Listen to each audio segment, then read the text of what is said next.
Much like the days when Stanley dared cut through the jungle in search of Livingston, there are still places on the outskirts of our global village where calloused hands pounding on tom-toms announce the intrusion of the white man. The Dinka and Mundari herdsmen hadn't met one in 18 years.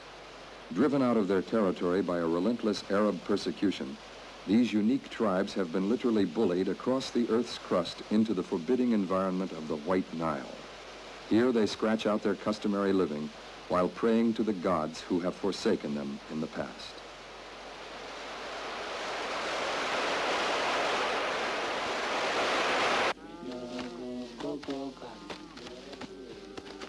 Olo no tauna, nageta enyinya, nala koro muda jubali donanga. Olo no tauna, nageta enyinya,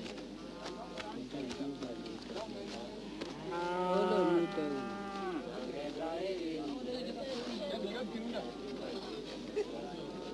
Te agora jangira lani, agora jambete na morge jogera.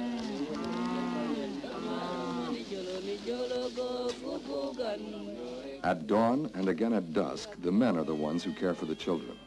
This includes protecting them from the world of predatory insects that swarm the area looking for free room and board on warm-blooded hosts. The fathers give the children a scrupulous washing with cow urine. Those who have come of age shower directly under the source of nature's own insect repellent. To further guarantee the repellent effectiveness of the ammonia contained in the urine, the Dinka and Mundari powder themselves with specially burnt and pulverized cattle dung. Disgusting? Any insect would agree with you. The beneficial use of excrement is just another example of how centuries of trial and error in adverse terrain have bestowed a perfect working knowledge of nature upon a primitive people. But does the word primitive do justice to an all-encompassing rapport with reality in which man is at once victim, accomplice, and moving force? Obviously not.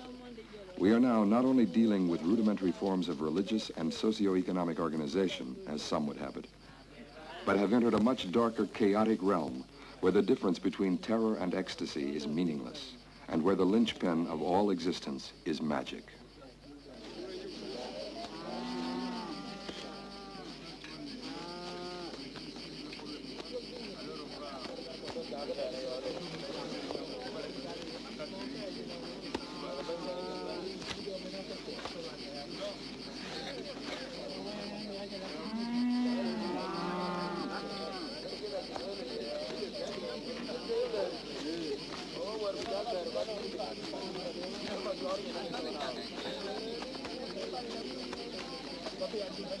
A Mundari herdsman treats his cattle like full-fledged members of his family.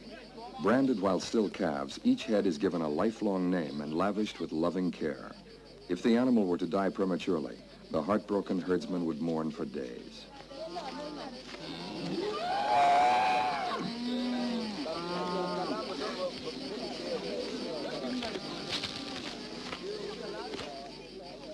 With the same devotion with which he doctored the calf's flesh after having seared it with a branding iron, a Mundari guards his herd from diseases and fractures.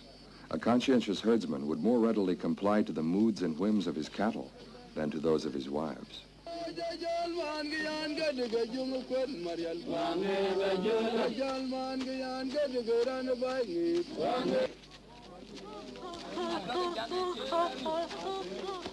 The therapeutic value of magical autosuggestion has long been well known.